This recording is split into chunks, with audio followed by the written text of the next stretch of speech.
얼굴이 기억이 없으십니까? 지금 아이로선 참 묻어네요. 저 섹시 월사금이나 좀 대주시구려. 그러다가 현에 놔두면 어떡하게요, 사모님. 귀띔을 해드려도 몰라보세요. 내 기억엔 부인께서도 날 자세히 볼 기회가 없었을 겐데.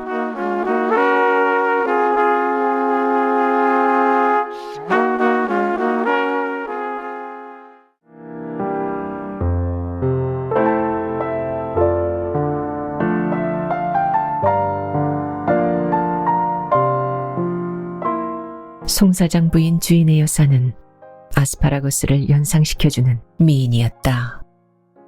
부유한 집 부녀자는 그만두고 노점에 떡장수까지 입게끔 흔해 빠진 나일론에 염증이 나다시피 한 나의 눈에 잠자리 날개 같은 모시에서 오는 감촉이 되레 새로웠다. 눈이 부신 모시옷에 대극선이 또한 제격이었다. 살색은 모시옷의 햇빛이 오히려 무색할 정도다. 얼굴이고 코고 손이고가 금세 뽑아낸 석고 그대로다. 차분히 덮인 젖가슴 아래가 눈이 띄게 잘록하다. 허리를 두른 끝 횡선 밑으로 쪽쪽 내리 그어진 치마의 잔주름이 어딘지 모르게 애련한 인상을 주는 이내 여사의 해사한 용모와 이내라는 여성한테서 받는 섬세한 선의 상징인 듯이 인상적이다. 이내 여사를 처음 본 순간 나는 느닷없이 초나라 미인이라는 인상을 받았거니와 뜯어볼수록 같은 감상이었다. 나는 이 며칠 동안의 무서운 피로가 단번에 확 풀리는 것을 깨달을 수 있었다. 용이 나오셨습니다. 내가 이렇게 인사를 하자 이내 여사는 해죽이 웃어 보이며 제가 그렇게도 부자유해 보이시나요? 하고 또 한 번 입가에 배시시의 웃음가를 띄어 보인다. 그런 의미는 아닙니다만 예술가도 거짓말을 하시던가요? 예술가는 왜 사람이 아닙니까? 제가 알긴 예술가는 거짓말을 안 하신다던데요. 그건 진실한 예술가 말이겠죠. 나처럼 사퍼나 그려먹는 그림쟁이가 무슨 예술가 값이나 갑니까? 주여사가 하시는 예술가는 나 같은 얼치기가 아닌 게죠. 어느새 둘은 창가에 의자를 갖다 놓고 앉아 있었다. 그들이 자리 잡은 곳은 북쪽 창 밑이었다. 오른쪽 창으로는 멀리 산부리를 흐르고 있는 강물이 바라다 보이는 위치였다. 송시의 과목밭살이 울타리 밑에서 강변까지에는 장방형의 평야다. 마침 모내기가 한창이어서 들의 절반 이상에는 아직 누른기가 가시지 못한 모폭이 소물거리고 군데군데 농군들이 혹은 일자로 또 혹은 둘레를 치고 늘어서 있다. 여기도 비가 많이 왔습니까? 많이 왔으면 물을 잊어야 되겠어요. 다 떠내려갔겠죠. 나는 이내 여사를 돌아다 보았었다. 웃지도 않는다. 그러니 나도 웃을 수가 없었다. 그렇다고 여사 그대로의 표정이 지어지지가 않는다. 잇몸 깨문 사람처럼 나는 멍하니 여사를 쳐다보고 있을 수밖에 없었다. 이내 여사도 눈 한 번 깜빡이지 않은 채 나를 맞춰다본다. 우리는 눈싸움이나 하듯 한동안 그대로였다. 이윽고 이내 여사가 눈싸움을 풀고서 괴롭지 않으세요? 무슨 소리인지 툭 이런 말을 던진다. 뭐가 말씀입니까? 저의 집 분위기가요. 되게 분위기가요? 네, 부럽습니다. 행? 예술가들은 거짓말을 절대로 않는다고 어려서부터 들었는데 선생님은 정말 진짜 예술가가 아니신 게로군요. 아마 그러신가 보죠. 그건 보시는 대로입니다. 그럼 지금까지 선생님께 바쳤던 존경은 물려받아야겠군요. 전 제가 어려서 잘 알던 예술가만 요량하고서 선생님한테도 무한한 존경을 해왔었는데요. 돈이 한 푼만 생겨도 술이나 먹고 거짓말이나 해대고 여자들 뒤나 따라다니고 외상값이나 지고 다니고 이 친구 저 친구한테서 꾀임질을 해서는 떼어먹기가 일쑤고 아마 선생님도 그런 예술가이신 모양이죠? 그러시죠? 웃지도 않는다. 잘 맞추셨습니다. 나도 웃어지지가 않는다. 이내 여사는 일부러 웃지 않겠지만 나는 웃어지지가 않던 것이다. 최근 2, 3년간의 나의 생활을 꿰뚫어지게 내어다보고서 하는 소리 같았기 때문이다. 저 위에서도 이미 자백한 바 있거니와 어쩌다 먹기 시작한 술이 3년이 되도록 깨어보지를 못한 나였고 보니 그 추태란 이루 형언할 도리가 없다. 주객은 여자는 가까이 하지 않는다고 하지만 나는 지난 3년간이란 그 방면에서도 깨끗하지 못했었다. 연애니 사랑이니 하는 값에도 가지 못하는 취해가지고도 아무데나 쓰러져 자는 그런 추태였다. 그 추태가 덮쳐져 그런 병을 한번 앓은 후로는 어떻게 셈이 들어 지난 1년 동안은 정말 술만을 마셨던 것이다. 그것도 무슨 철이 들어서라기보다는 병을 앓는 동안 술을 금해야 한다는 고통 때문이었다. 아싸리 과수원 울타리 너머 논배미에 백로 2마리가 유유히 내려앉는 것을 바라보며 나는 이런 생각에 잠겨 있었다. 사실 거짓말도 수태는 했다 싶었다. 주 여사는 하고 쳐다보려니 이내도 깊은 생각에 잠겨 있다. 나는 무엇이고 화제를 꺼내야겠다는 생각에 초조만했다. 그래서 아까 묻던 말로 화제를 옮겨볼까 하고 주 여사를 쳐다보았지만 어쩐지 남의 상처를 건드리는 것 같아서 부인께선 아까부터 어렸을 적에 들은 예술가 하시는데 댁에서 누구신가? 예술 방면에 조예 깊으신 어른이 계셨던가요? 이런 이야기를 꺼내려니까 주 여사는 갑자기 표정이 굳어진다. 분명 깜짝 놀란 눈매였다. 보고 있으려니 놀란 정도가 아니다. 사뭇 매섭다. 흡사 원망하는 눈매와도 같아 보인다.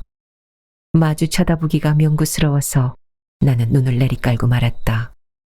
부채 가시 가벼운 경련을 일으키고 있다. 그 예술가란 사람과 주 여사는 그 무슨 관련이 있었던 게다. 나는 고명한 예술가들의 이름을 하나하나 들어보고 있었다. 불굴 주자, 주시로는 시안과 소설가 한 분씩이 있었고 화가에는 생각이 나지 않는다. 그러나 나는 곧 내 생각이 용렬함을 깨달았다. 한 젊은 여성이 그처럼 무서운 표정을 할 때는 가족이라기보다는 이성관계라 생각되었기 때문이다. 그 예술가란 소녀 시절의 주 여사의 가슴에 못을 박은 사람이리라 했다. 무엇에 놀랐는지 백로가 요란스럽게 날았을 때 주 여사는 이러한 나의 상상을 시인하기나 하는 듯이 우리 저 과목밭으로 가보실까요? 말을 마쳤을 때는 주 여사는 벌써 일어서서 두세 걸음 걷기 시작하고 있었다. 나도 물론 따라 일어섰다. 내가 송씨네 부부라기보다도 송씨 부인 주인의 여사한테 흥미를 갖기 시작한 것은 이날부터라 할 수 있다. 그러나 오해가 없기를 바란다. 지금 나는 흥미란 말을 썼지만 이 말이 세속적인 흥미라든가 호기심이라든가 하는 그런 의미로 해석되지 않기를 빈다. 나 자신 표현력이 부족해서 아쉬운 대로 이런 속세적인 말을 썼다 뿐이지 그때의 나의 심정은 남편 있는 그것도 지극히 사랑하고 아끼고 하는 행복된 중년 부인의 과거에서 그 어떤 비밀을 엿듣기 좋아하는 악취미에 아니 어쩌면 잔인하기까지 한 그런 호기심은 아니다. 이 흥미라는 말을 쓴 것을 나는 후회하고 있다. 문득 써놓고 나니 나 자신이 몹시 불쾌해진 것이다. 흥미나 호기심이 아닌 그 어떤 다른 표현이 없을까? 어떤 방법으로든지 내가 일찍이 만나본 여성 중에서 라기보다 또 내 일생을 통하여 다시는 발견해 볼 수 없으리라고 생각되는 주인의 여사에 대하여 내가 사용한 용어로 해서 독자가 받았을 그 세속적인 인상을 씻어주어야 할 의무를 느끼고 있는 것이다. 과장은 아니다. 그러지 않고서는 견딜 수 없는 심정이 되고 있다. 이를 시정하기 위해서 나는 잠시 독자를 경주 토암산 석굴암 안으로 끌고 가리라.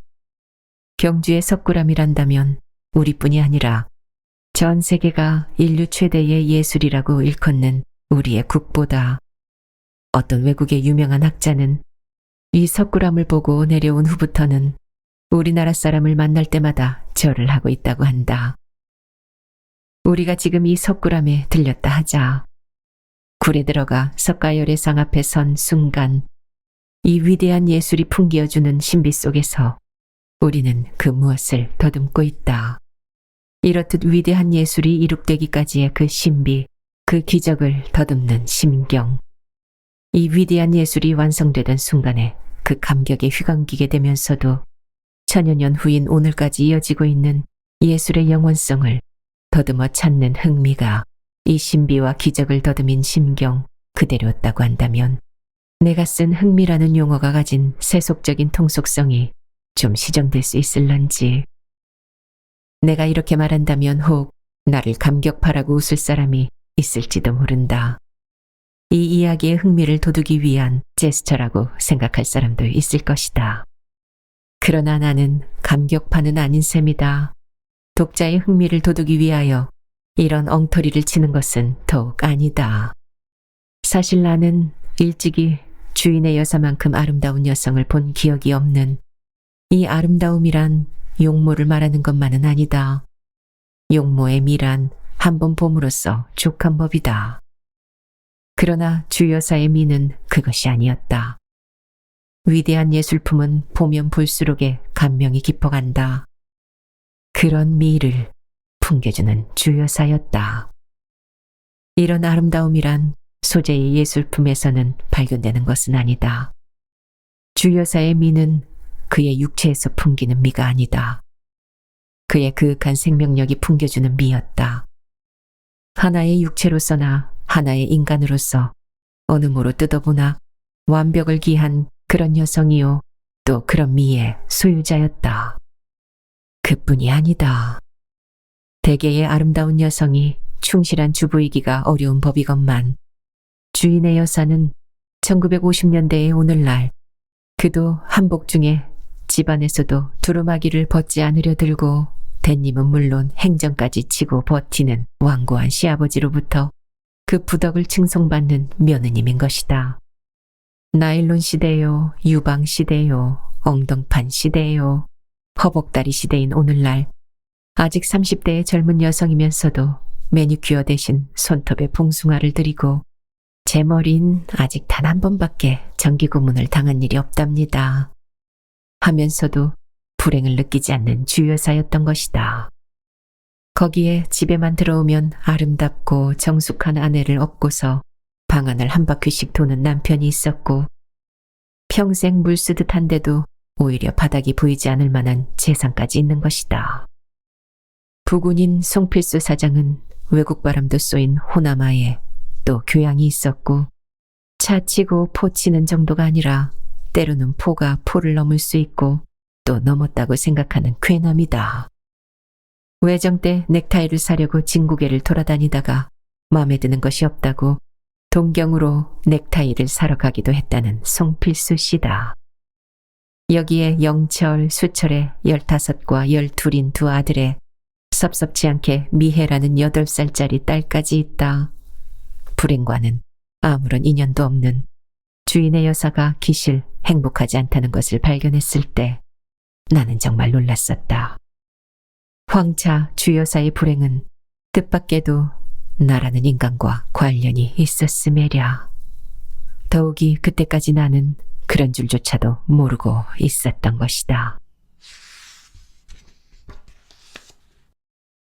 주여사와 자리를 같이 한 것은 이것이 두 번째라 하지만 맨 처음 내가 주여사와 한자리에 앉았던 것은 주여사의 부군인 송필수 씨와 동석이었고 보니 그와 나와는 이것이 초면이라 해도 과언이 아니다.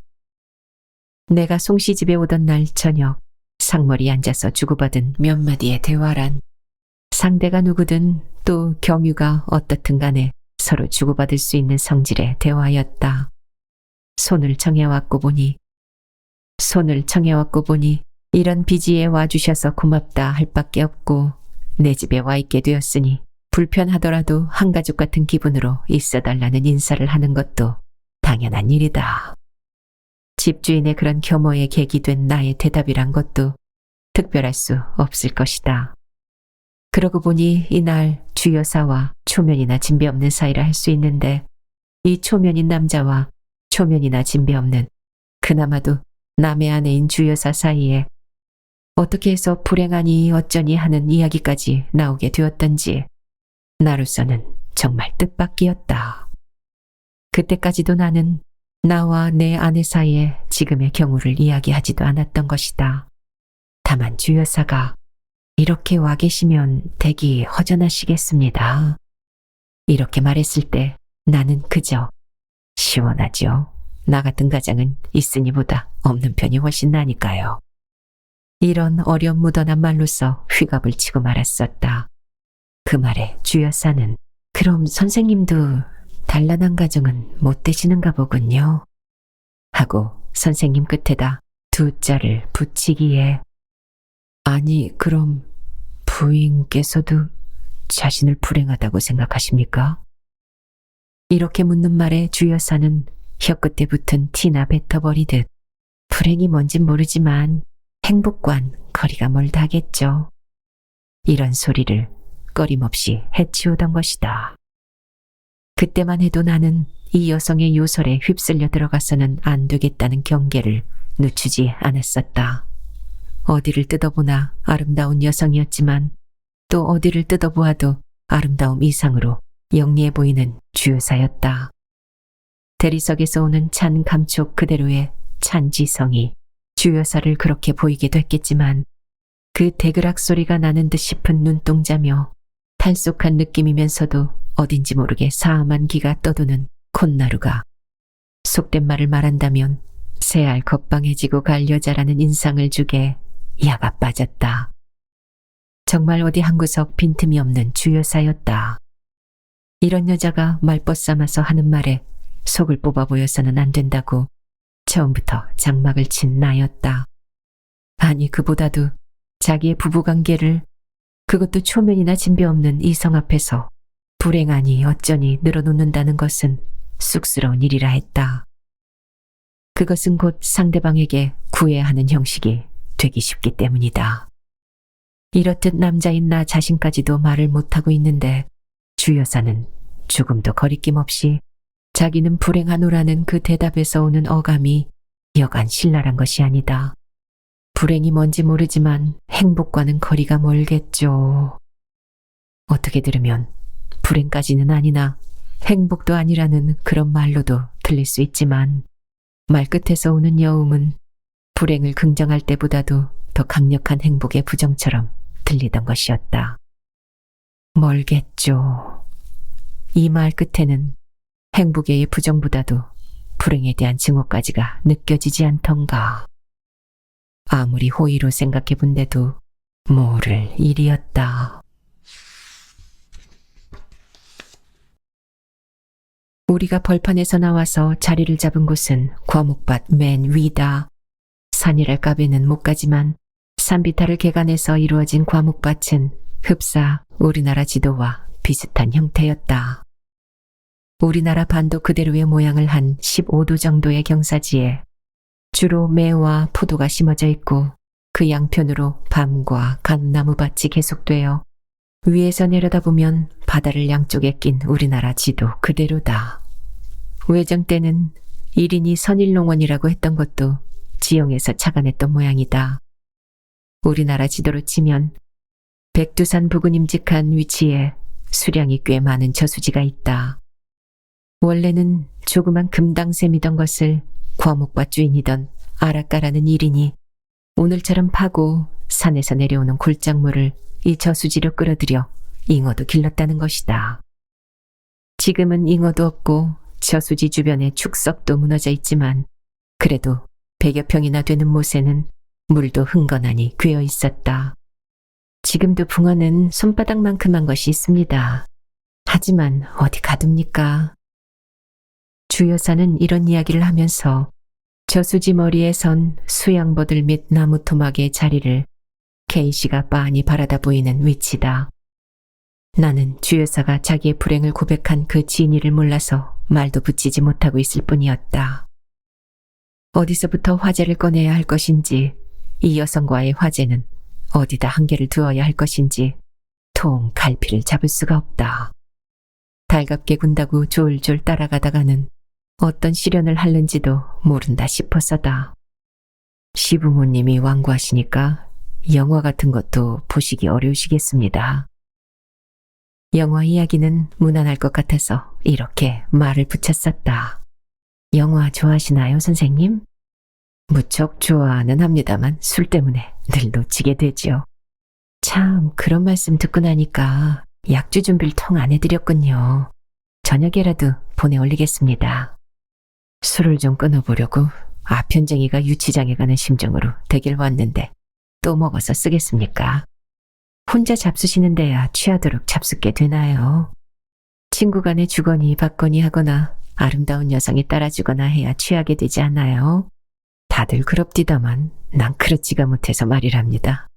스탠드바 같은 데를 혼자 가서 취하고 마니까요. 그러시니까 그렇죠 뭐. 선생님은 혼자 가셨지만 그 옆에서들 주거니 받거니 먹으니까 그런 분위기 때문에 술맛이 나시는 게 아닙니까? 주 여사의 이 말을 들으면서 나는 속으로 앙큼한 여자라 했다. 사실 가만히 생각해보니 그랬다. 이 나무 밑에서 혼자 술을 먹으란다면 정말 고생일 것만 같았다. 정말 그렇군요. 그런데 어떻게 그렇게 술 먹는 사람의 심리를 잘 아십니까? 주객 중에도 말씀은 단급이신데요. 다 소설 덕분이죠. 소설에 없는 인생이 있습니까? 전장에 갇힌 새처럼 이렇게 갇혀서 삽니다만 소설을 보기 때문에 지금 명동에서는 어떤 사건이 벌어지고 있고 백화점에는 무슨 물건이 있고 남녀 대학생의 사상 풍기를 다 내다보고 있답니다요. 선생님이 스탠드바에서 약수 잡수시는 것도 여러 번 배웠죠. 주 여사의 웃음소리는 건드려졌다. 소설을 그렇게 좋아하십니까? 네, 좋아합니다. 좋아한다기보단 심심해서 읽는 것이겠죠. 영화도 제대로 못 보고 세상 구경을 못하니까 소설을 통해서 세상을 보는 셈이죠. 전 신문에서 책 광고를 보고 그것을 사다 읽는 것이 유일한 낙이랍니다. 선생님은 별로 소설을 좋아하시지 않으시는군요. 술 때문에요. 나는 쓸쓸히 웃어 보였다. 사실 나의 인생은 술이 다 먹어버린 셈이었다. 술은 나의 몇 푼 안 되는 수입의 전부를 먹어치웠고 싹이 트기 시작한 나의 예술도 먹어버렸었다. 아니, 나의 집과 아내와 자식까지도 닥표 브랜디가 먹어버렸던 것이다. 이러고 보니 나의 인생까지도 술이 먹어치운 셈이다. 그 술만 아니었다면 나도 지금쯤은 좋은 그림도 그릴 수 있었을 것이요. 내 그림에 해당한 직장도 마련되어 있었을 것이다. 내 아내만 해도 미인축에는 드는 인물이었고 아이들도 어디 내어놓는데도 빠지지는 않을 것이다. 이 모두를 술이 먹어치운 것이다. 이제 술을 절주하게 하시지요. 전 끊으시라고 싶진 않습니다만 아니 끊겠습니다. 끊고서 잃어버린 나의 인생을 도로 찾아야죠. 주 여사와 이런 이야기를 하다가였다. 주 여사는 나의 지난날의 생활 이야기를 자세히 듣더니만 저도 집 양반을 통해서 선생님 생활을 대개는 짐작하였습니다.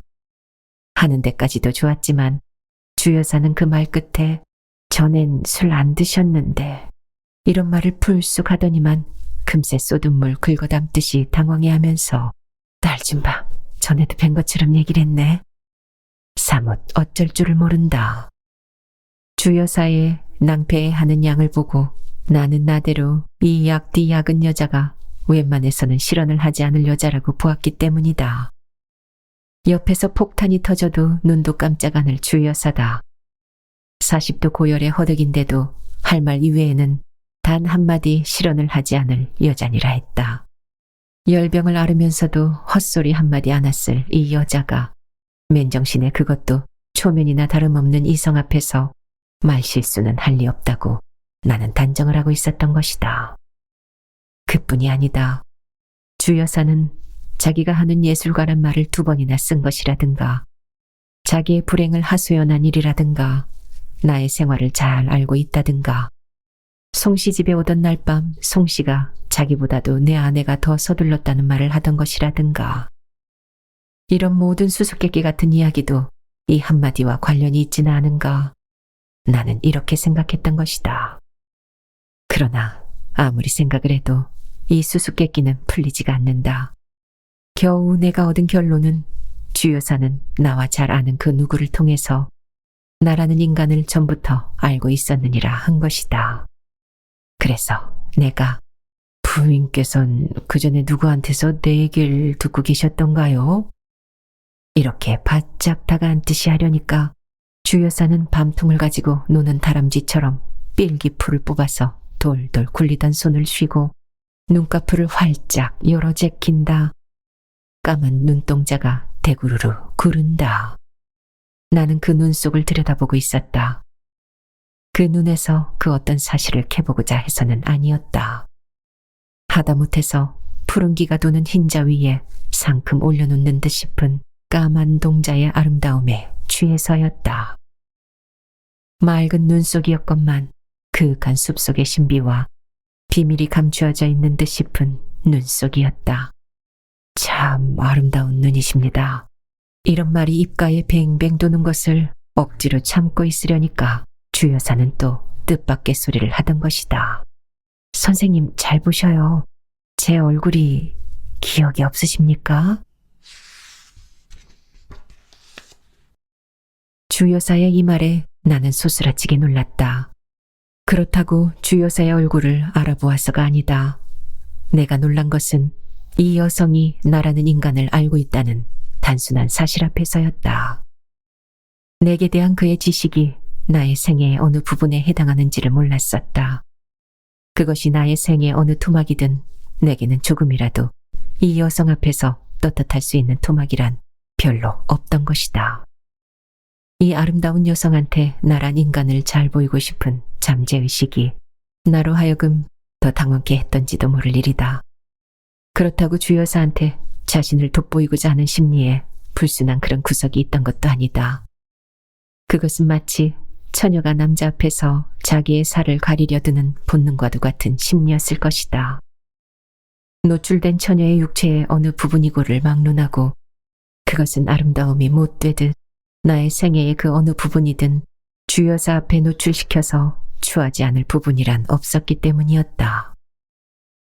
주 여사의 명령에 쫓듯 나는 그의 얼굴을 들여다보고 있었다. 그리고 찬찬히 대답했었다. 모르겠는데요. 그러실 깹니다. 주 여사의 대답은 예측했더니보다도 간단하다. 모르시는 게 당연하겠습죠. 날 어디서 보셨던가요? 나는 아까보다도 더 열심히였다. 주 여사가 나를 아는 것이 분명한 이상 그것이 나의 생애의 어느 부분이든 간 내게 대한 그의 기억은 지워버릴 수는 없다는 일종의 체념에서였겠지만 그보다도 전혀 내 기억에는 없던지라 정말 궁금하기도 했던 것이다. 어디서 배웠던가? 통 생각이 안 나셔요? 글쎄요. 찬찬히 생각해 보셔요. 제가 선생님을 알아보았을 적엔 선생님을 만나뵌 일이 있는 건 사실 아닙니까? 그런데 선생님은 몰라보시고 저만이 선생님을 알아배웠다는 건 제 자존심이 허락지 않습니다요. 잘 찬찬히 생각해 보셔요. 주 여사는 어린 학생한테 어려운 질문이나 할 때처럼 친절했다. 사뭇 달래는 투였다.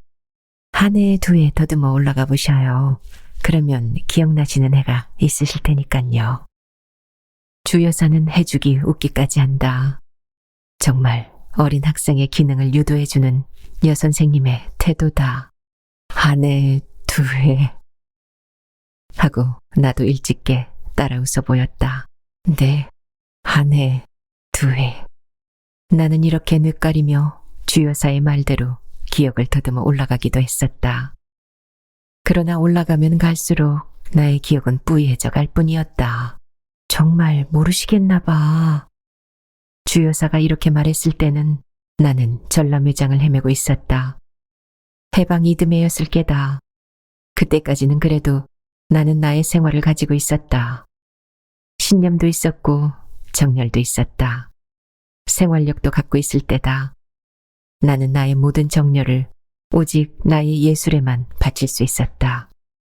그 해 가을 나는 나의 개인 전람회를 가졌던 것이다. 전람회장에서?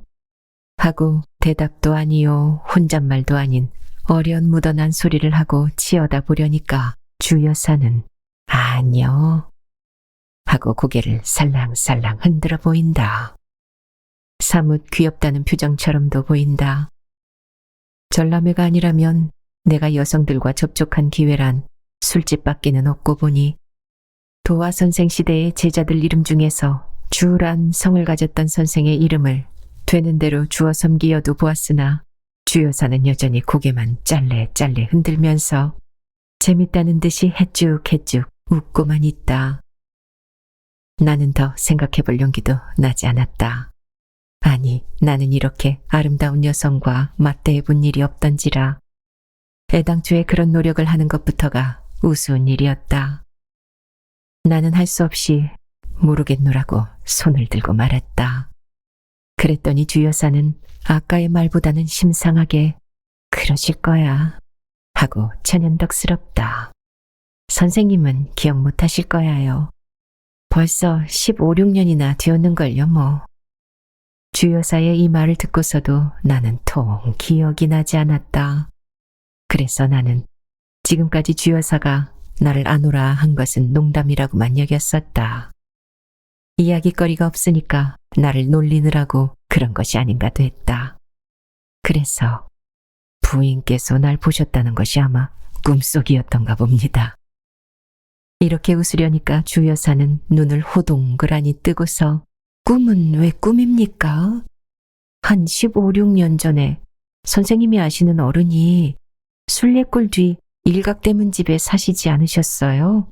그러셨죠? 하는 소리에 나는 귀가 번쩍 뜨였다. 그 어른이 무엇 하시는 어른이셨던가요? 내가 이렇게 묻는 말에 주 여사는 또 해죽이 웃어 보이고는 그만하면 생각이 나셨나 본데 그러셔. 이름도 성도 되지 않았는데도 그 어른이라고 깍듯이 공대를 하시는 것만 봐도 짐작이 가신 것 아닙니까? 글쎄, 무엇하는 어른이셨어요? 선생님과 꼭 같으신. 주 여사의 말이 끝나기도 전에 나는 아 하고 소리를 지르다시피 했다. 나는 그제서야 모든 것을 깨우쳤던 것이다. 따지고 보니 역시 15, 16년 전이다. 그해 나는 동경서 나왔었다.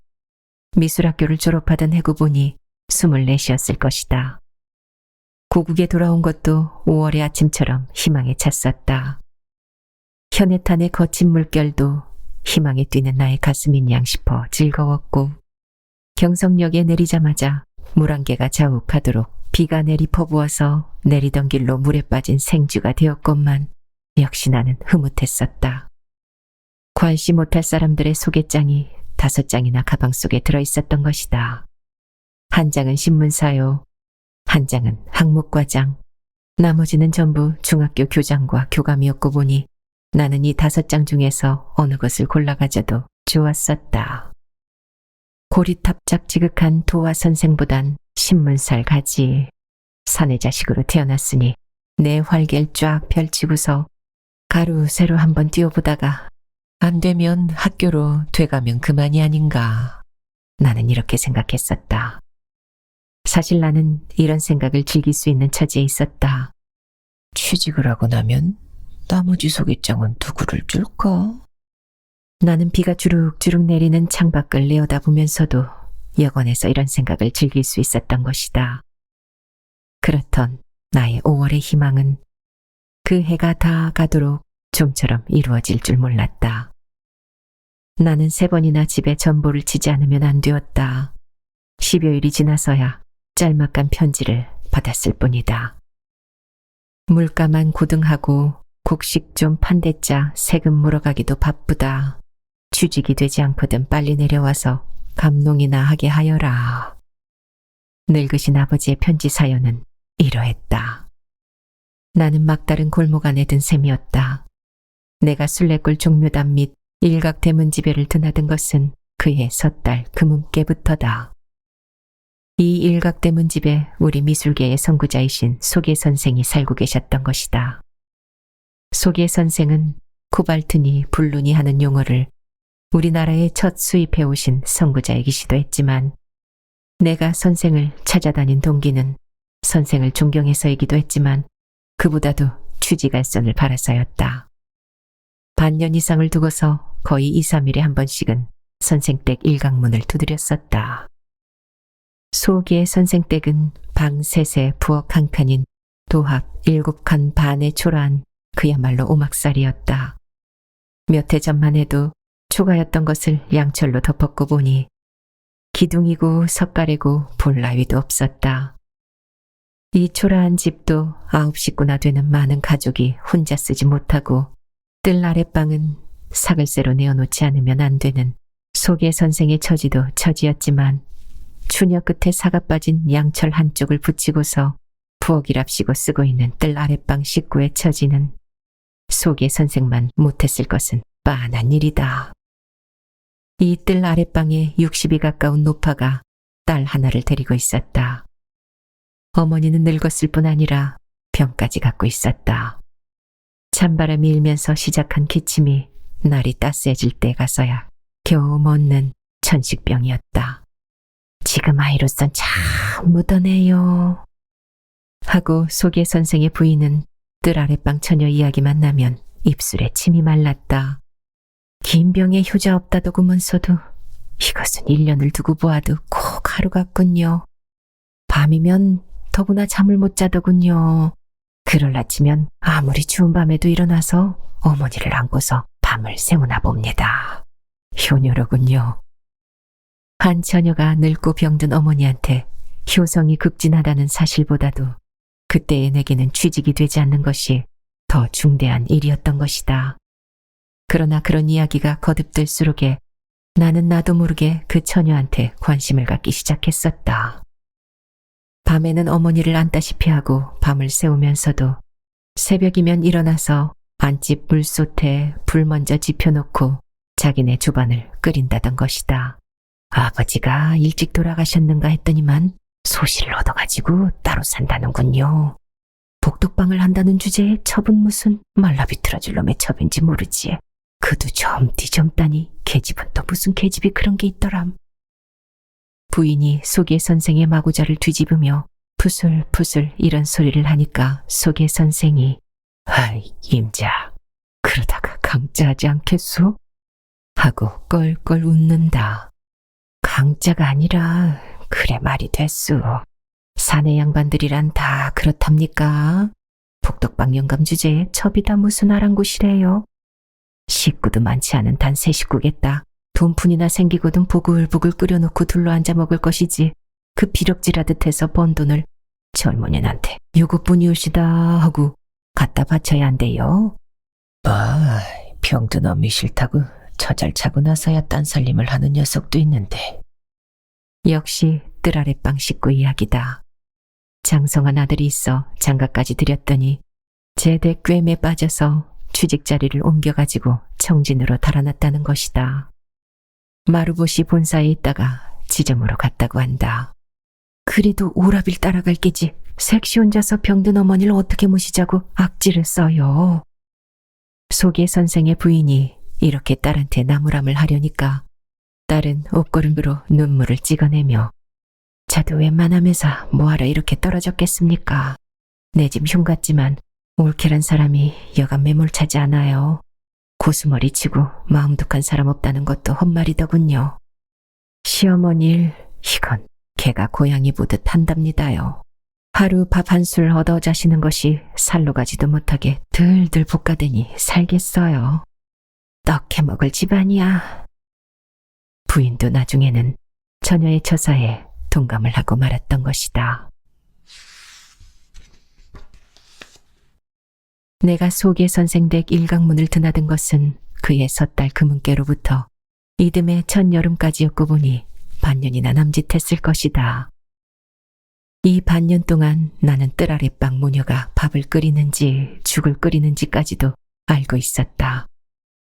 아내 꿰매에 빠져서 어미를 버리고 나간 아들이기는 했지만 그래도 사람의 탈을 쓴 값을 하느라고 한 달에 5원씩 보내주어 방세를 물고 모녀의 생활비는 모녀가 삭바느질로 이어가고 있었다. 어려서는 학교에 다니느라고 했고 중학에도 이태나 다니었다면서 워낙 눈썰미가 있어서 꽤 까탈스런 기생들의 바느질 시중에도 꿀리지 않는다는 것이다. 지금도 푼푼이 모은 곳으로 공부를 하겠다고 그런답니다. 공부를 못해서 아주 재수래요. 어서 부지런히 서둘러 취직이 되거든 저 섹시 월사금이나 좀 대주시구려. 소개 선생의 부인은 이런 소리까지 했었다. 그러다가 현에 놔두면 어떡하게요, 사모님. 떡가게에 엎드러진 셈 치지 뭐. 취직을 못하니까 막 값이 싸지는군요. 부인과 이런 농담을 할 수 있는 사이까지 되어 있었다. 그렇게 되면서 오죽이나 좋겠소. 나이도 25에 17이니 8살 차이밖에 더 되우. 어디 궁합 좀 볼까? 선도 안 보고 궁합 먼저 보는 데가 어디 있답니까? 물론 부인도 농담이었고 나도 그랬다. 그러나 농담이면서도 그렇게 했으면 하는 것이 소개 선생 부인의 심정이었던 모양인 것이 묵구리를 갔던 길에 싸우를 맞춰보기도 했다는 것이다. 내 나이는 알았지만 생일을 내어준 일이 없는 터라 웃음의소리로만 들었더니 부인은 내가 소개 선생한테 갖다 맡긴 석장이나 되는 이력서에서 생일을 알았다는 것이다. 아니 그럼 정말이셨군요, 사모님. 그럼 정말이지. 누가 익은 밥 먹고 선소리만 하고 있는 줄 아나 봐? 그래, 궁합이 맞습니까? 아주 그만이야. 신랑은 정축생의 6월이니 한 세상 만났고 교수는 시울뱀이니 소발에 밟힐 걱정이 없어. 대주가 벌어다주면 아내가 동절에 든 뱀처럼 간직해놓고 과동을 할 게니 깨소금이 쏟아지는 가정이 되겠답니다요. 궁합을 봤으니 인전 맞선을 봐야지 않습니까? 소개 선생 댁을 찾아갔을 때면 의례껏 한 번은 그 아랫방 처녀 이야기가 났었다. 우리 색시가 잘 있는지 원. 이것이 선생방에 들어서면서 하는 나의 첫 인사였었다. 이렇게 내가 순례골 소개 선생 댁 일각대문을 드나든 동안은 반년이나 되었건만 기실 나는 그때까지도 그 화제의 아랫방 처녀를 한 번도 정면으로 본 일이 없었던 것이다. 내가 선생 댁에를 가는 시간이란 대개 아침 먹고 나서니까 10시가량이었다. 선생을 만나 뵙는 시간은 이때가 제일 좋았기 때문이다. 그때만 해도 소개 선생은 환갑이 가까우신지라 10시쯤 친구 사랑으로 가서 놀기도 하고 그림도 그리곤 한다. 서양화로 출발한 소개 선생이 그 즈음부터 동양화에 취미를 갖기 시작하고 동양화의 대가요 소개 선생의 후배이기도 한 주컨 화백의 화실로 가서 밤에나 돌아오시던 것이다. 이 10시란 시간은 처녀는 아침 설거지를 해치우고 바느질의 일손을 잡을 때라 그런지 3, 4일 도리로 갔건만 한 번도 얼굴을 볼 수가 없다. 몇 번인가는 문을 열고 들어서면서 마주친 일도 있었지만 미처 얼굴을 눈여겨볼 사이도 없이 획 외면을 하던 것이다. 그때까지 내가 보았다는 것은 그 처녀의 옆 얼굴뿐이었다. 그 옆 얼굴이 정말 아름다웠었다. 윤이 자르르 흐르는 까만 머리와 갓 뽑아온 석고상 같은 흰 얼굴이 인상적이었다. 오목조목한 귀. 그때만 해도 그런 시대가 아니건만 그 처녀는 웬일인지 화장도 별로 않는 것 같았다. 분명히 입술에는 아무것도 바르지 않았을 터인데 붉은 꽃잎 같은 입술이다. 그렇게 자세히 보지는 못했으련만 그 처녀의 속눈썹은 위로 도르르 말리듯 했더니라고 나는 생각하고 있었다. 이 순례골 소개 선생의 일각대문집 뜰 아랫방 처녀가 바로 지금의 주여사라는 것이다. 아주 깜빡 놀라 배웠습니다. 정말 그렇게 말씀을 듣고 나니 그때 배운 부인의 옆 얼굴에 대한 기억이 되살아오는군요. 처음 배웠을 땐 나는 보통 사람이 아니라기보다는 조각처럼 느껴졌었습니다. 내가 이렇게 하는 말에 주여사는 손끝으로 어깨나 툭 치는 듯 쉽게 사교의 말씀 하면서도 배시시 웃어 보이며 그렇게 인상적으로 보셨다면 불과 15년밖에 안 되었는데 귀띔을 해드려도 몰라보세요. 거짓부렁이시지. 정말 죄송했습니다만 언제 한번 정면으로 뵌 일이 있어야죠. 객가의 방깨처럼 내가 얼른만 해도 방으로 쏙 들어가 버리지 않으셨나요? 내 기억엔 부인께서도 날 자세히 볼 기회가 없었을 겐데 그래도 융히 알아보셨습니다. 선생님한텐 제 얼굴을 안 보여드렸지만 전 얼마든지 배웠거든요. 드나드실 때마다 문틈으로 훔쳐보았었죠. 아, 그래서 하고 나도 웃고 주 여사도 웃고 말았었다. 그렇게 몰래 훔쳐보신 걸 보면 그 사모님 말씀대로 내게 호감을 가지셨던 것도 사실인가 봅니다요. 낯빛을 살펴가며 이렇게 띄엄띄엄 하는 말에 주 여사는 방울처럼 웃고는 가지푸렁 사모님이 그런 말씀을 다 하셨어요? 그럼요. 그 사모님 참 엉뚱하셨네. 저보곤 또 선생님이 제게 여간 호의를 갖고 계시지 않다고 그러시던데 앉으면 선생님 칭찬이셨어요. 그저 하나 재산이 없어서 그렇지 사람은 더 볼 나위 없다고. 인품도 있고 재간도 있고 진짜 총각이시고 또 뭘 하시더라. 옳지 그래. 마음이 고와서 아내가 맘에만 들면 업고 다닐 게라고. 제가 하마터면 그 사모님 꼬임에 넘어가서 지금쯤 생과부가 뻔하지 않았습니까? 생과부는 왜요? 하고 내가 뜨끔해 물으려니까 그만두세요. 제가 모르고 있는 줄만 아시죠? 하지만 다 알고 있답니다. 부인까지 내어 쫓으시고서 혼자 약주만 잡숫고 다니시는 줄 제가 모르는 것만 같으시죠? 전 이런 시골 구석에 처박혀 있으면서도 선생님이 중달새집 마담한테 반해서 다니시는 줄도 알고 뉘집의 외상값이 얼마 있으신 것까지 다 알고 있답니다요. 중달새집에서 마담한테 혹해서 다니는 어떤 고관님하고 격투를 한 사실까지도 알고 있는데요. 뭐 컵을 다 내던지시고. 아니 왜 그뿐인 줄만 아십니까? 또 있습니까? 그럼요. 더 말씀드려 볼까요? 주 여사는 이렇게 말을 하더니 무슨 생각을 했는지 이제 그만해야겠군. 그러다 정말 선생님이 무안해서 가시면 어쩌게. 이렇게 깔깔 웃는다. 나는 몸이 굳어졌었다. 주 여사의 말 맞다나 이런 시골 구석에 처박혀 있는 이 여자가 어떻게 그렇게도 자기 신상을 내다보듯이 하고 있는지 모르겠다. 종달새 집에서 싸운 것이 고관도 아니요.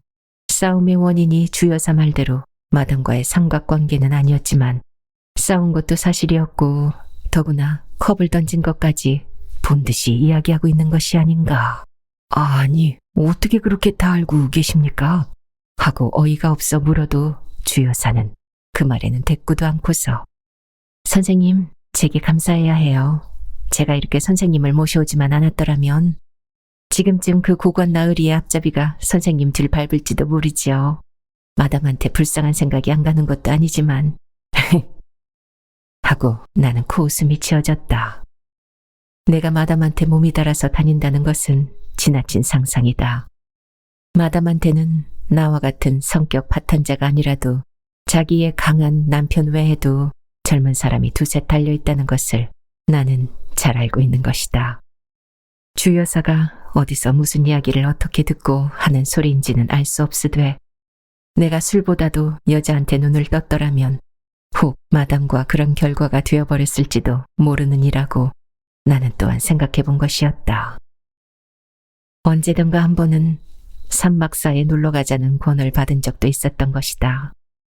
그러나 지금까지의 내게는 그런 애욕보다는 알코올이 더 필요했었다.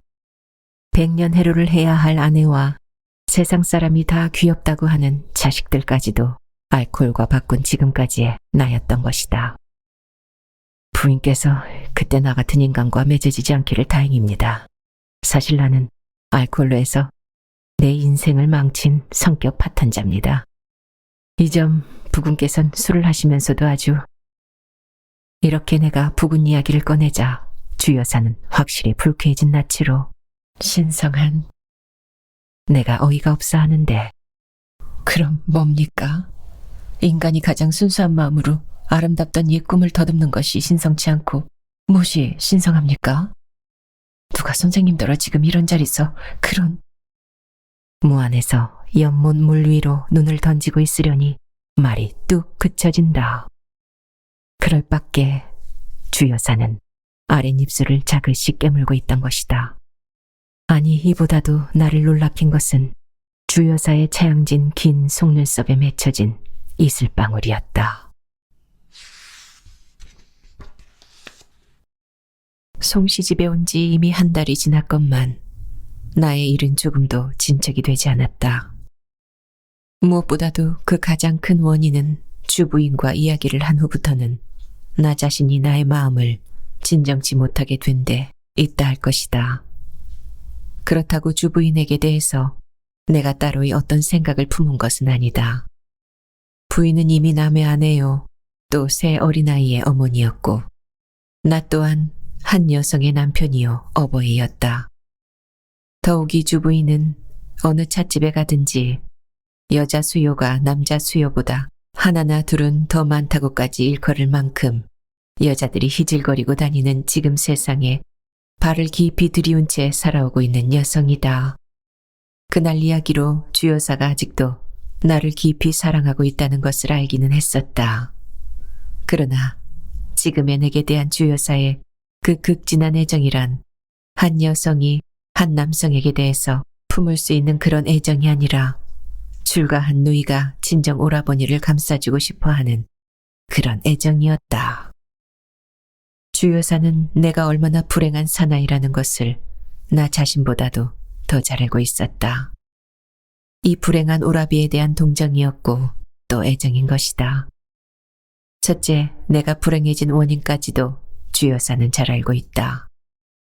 그리고 내가 불행하게 된 원인이 주 여사 자신에게 있느니라 생각하고 아니라 주 여사가 나를 불행하게 만든 것이 아니듯이 나도 주 여사를 불행하게 만든 기억은 없다.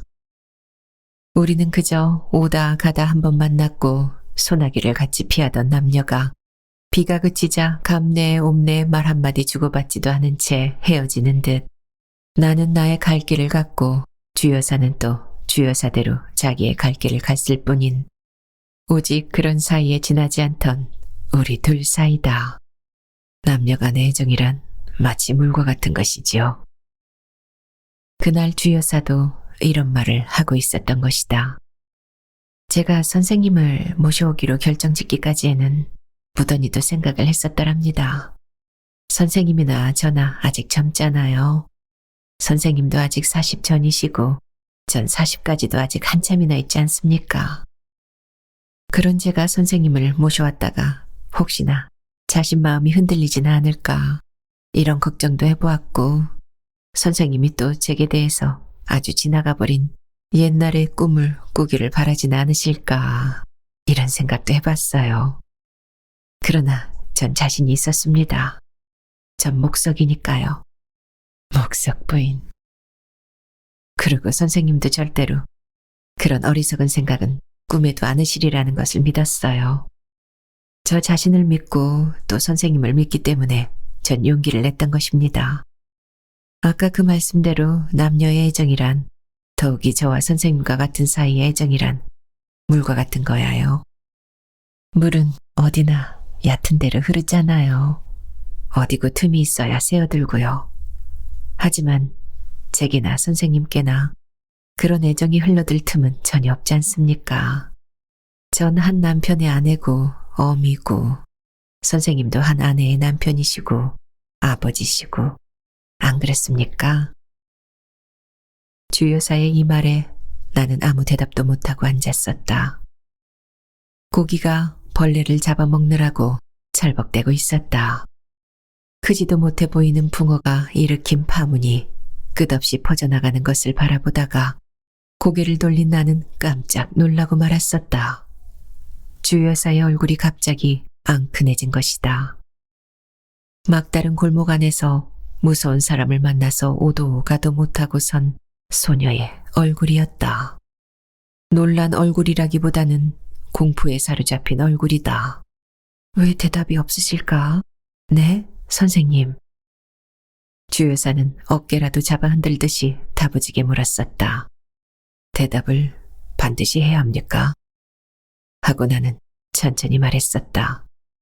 눈 밑에 코가 있고 코 밑에 입이 있다는 건 다 아는 이야기가 아닐까요? 부인께는 부군이 계시고 아이가 있으시고 내게도 아내가 있고 자식이 있고 다 아는 사실에 뭐하러 대답을 해야 합니까? 아, 그렇기나 하시다면 하고 주 여사는 숨을 후유 돌린다. 전 또 깜짝 놀랐었답니다. 혹 선생님이 그런 사실을 부인은 아니겠죠. 그걸 부인할 순 없는 노릇이니까요. 부인까진 아니라도 그런 사실을 무시하신다든가 잊고 싶어 하시는가 했었어요. 이제 안심했습니다. 주 여사는 약간 웃는 얼굴로 돌아가더니만 또 금세 딱 굳어지면서 이렇게 계시다가 혹시 선생님이 제게 대해서 누이 동생 범위를 벗어난 생각이 드시는 것 같으실 땐 그 시로 서울로 돌아가셔야 합니다. 네? 약속하시죠? 약속합니다. 제가 또 오라버니 범위를 벗어날 감정이 생길 땐 제가 선생님께 돌아가 주십사 하고 여쭙겠어요. 그때도 선생님 두말 없이 떠나주시죠. 집주인이 나가라는데 더 있겠노라고 할 수도 없겠죠. 내가 이렇게 대답을 하니까 주 여사는 까르르 웃어댄다. 아니, 누가 당장 가시랬나. 처량하게 구시게. 걱정 마세요. 잘못하시는 일만 없으시면 부인께서 내어줍소서 하고 하실 때까지 내쫓지 않을게요. 그 대신 제 말을 잘 들으셔야 해요. 그러시죠? 주 여사는 내게 대해서, 아니 자기 자신에 대해서도 무던히도 경계를 하고 있었지만 그러한 주 여사한테는 미안할 정도로 나는 그에게 실로 답답했었다. 그렇다고 나 자신을 신화하자는 것도 아니요. 주 여사가 나를 흥미를 줄 만한 존재가 못 된다는 말도 아니다. 주 여사가 얼마나 아름다운 여성이라는 것은 벌써 15년 전부터 나의 뇌에 박힌 인상이었고 15년 전에 그 앳되던 주 여사가 지금은 폭 익은 과일처럼 탐스러워진 사실을 무시하자는 것은 아니다. 만일에 그가 남편이 있는 아내가 아니요. 또 그의 남편이 나와는 나치부터 모르는 사람이어서 그와의 키스가 죄만 되지 않는다면 나는 그만 행복을 위해서도 막대한 대가도 지불할 수 있었을지 모른다. 내가 이렇게 말한다면 고지듣지 않을 사람이 많을지도 모른다. 그러나 나란 인간이 자기 자신을 얼마나 학대해왔다는 사실을 아는 사람이라면 나의 이 말도 믿어줄 것이요. 나의 심정도 이해해줄 수 있을 것이다.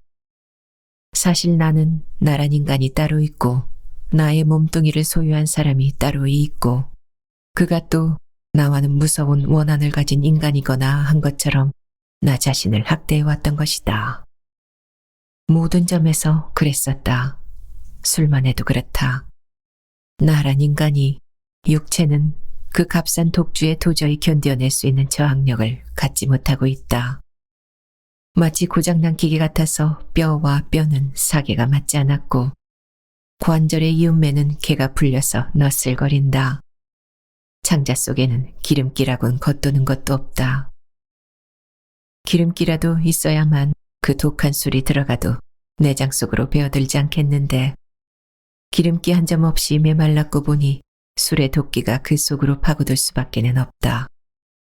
같은 술이라도 텁텁한 막걸리나 약주 같은 곡기가 든 술이란다면 그래도 속도 덜 깎이련만.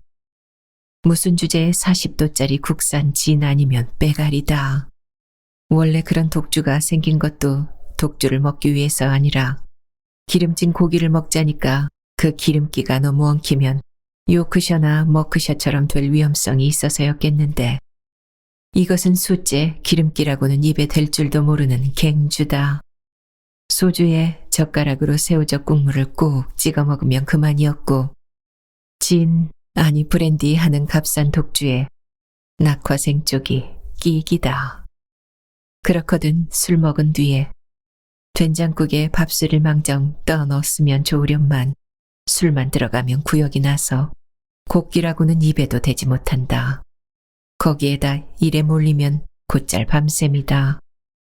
일이래야 컸나불행이나 사파 따이지만 내가 어떻게 하다가 이 꼴이 되었던지는 나 자신도 모른다.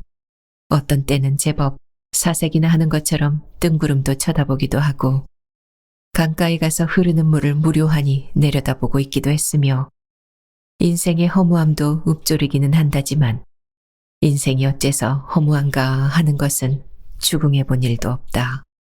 순간의 향락이 인생의 전부니라 이런 생각은 해보았다지만 그것도 무슨 깊은 진리에서 얻은 결론도 못 되고 세기의 불안을 느껴도 본다지만 어디서 어떻게 해서 오는 불안이란 것을 진척해 본 일도 없다. 이러한 나한테 자기 완성의 의욕이 있을 리도 없지 않느냐. 애정이란 자기에게 충실한 사람만이 가질 수 있는 권리다. 충실은커녕 자학을 유일한 생애의 신조로 삼고 있는 내게 애정이란 아름다운 감정이 남아있을 리 만무다.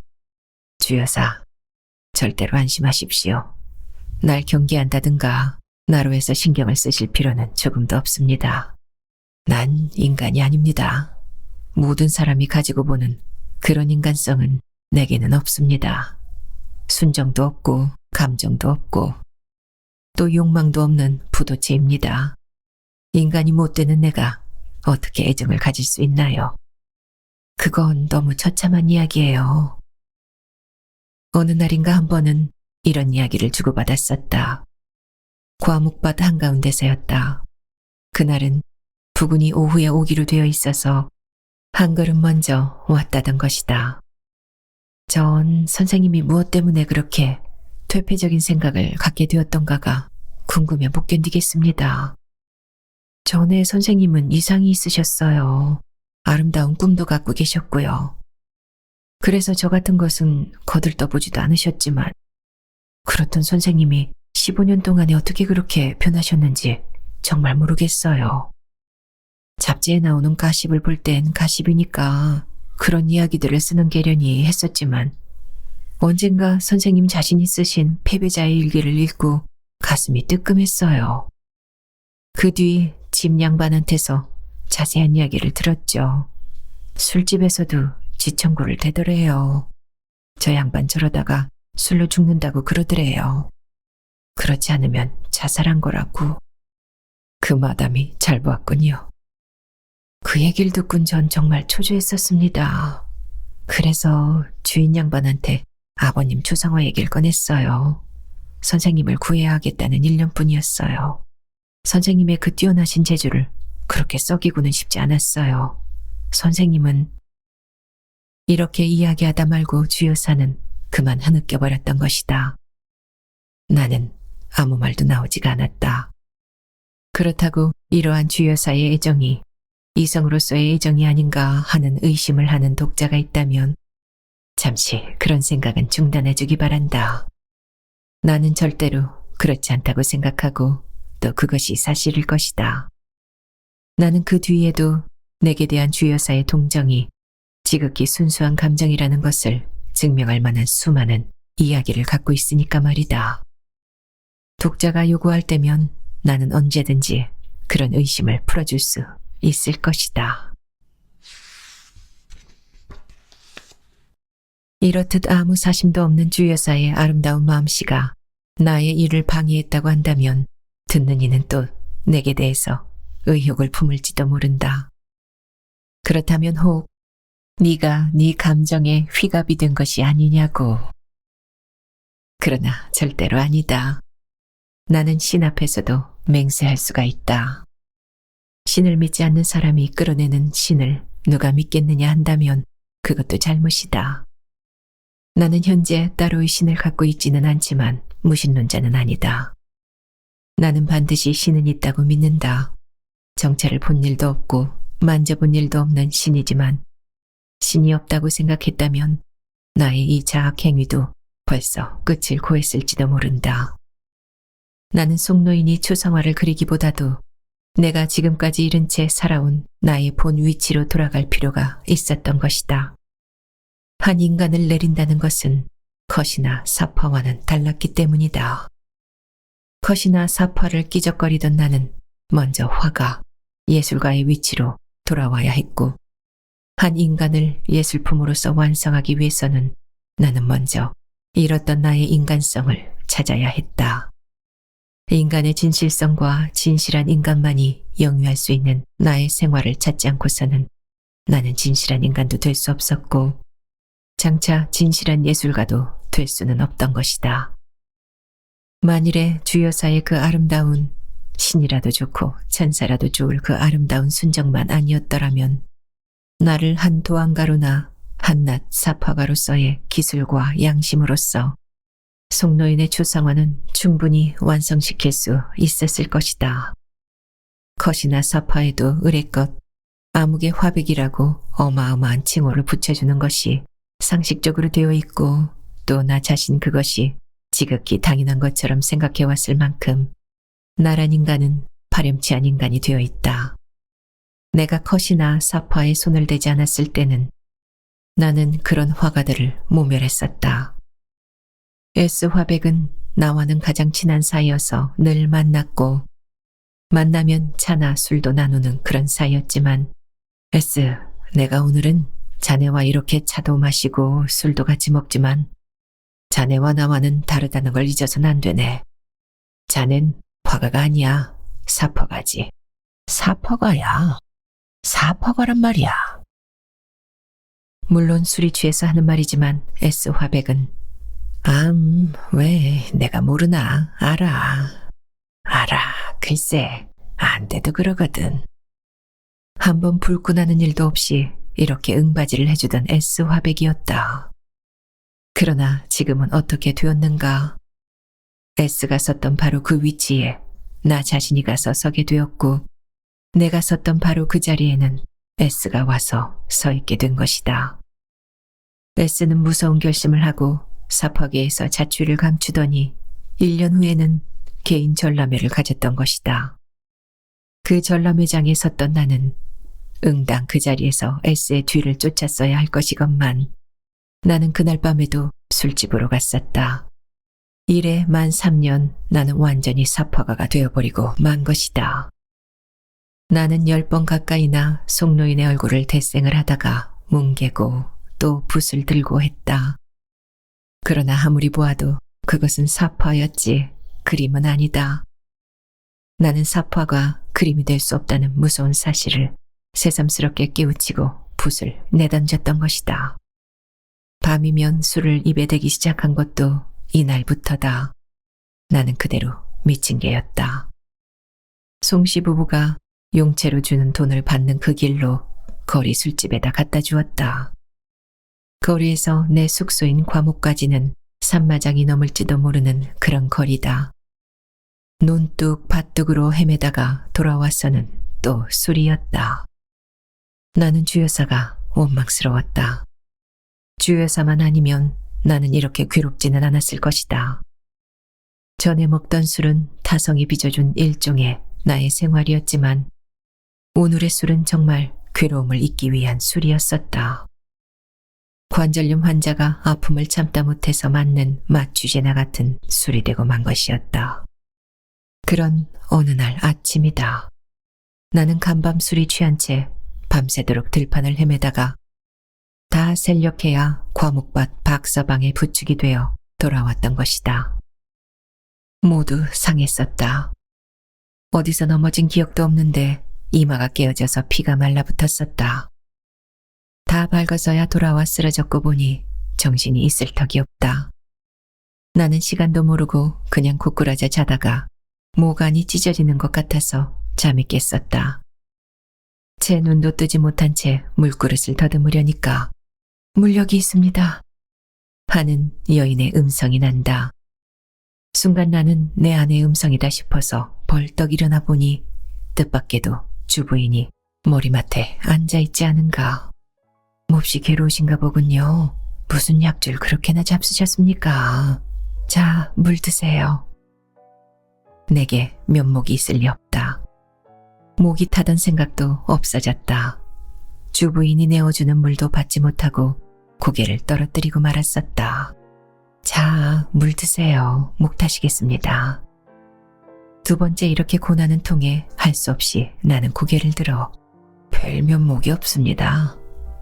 이렇게 물을 받아들었다. 주여사의 그 긴 눈썹에는 물방울이 졸랑졸랑 달려있다.